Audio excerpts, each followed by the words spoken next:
বাবা বাবা বাবা বাবা আল্লাহ তুমি আমারি বাবার সকল গুনাহ মাফ করে দাও।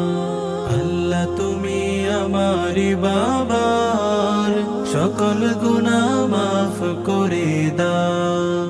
তোমার পাশে বাবাজিকে ঘর বানিয়ে দাও, নবীজির ওই পাশে তাকে জায়গা করে দাও। আল্লাহ তুমি আমারি বাবার সকল গুনাহ মাফ করে দাও।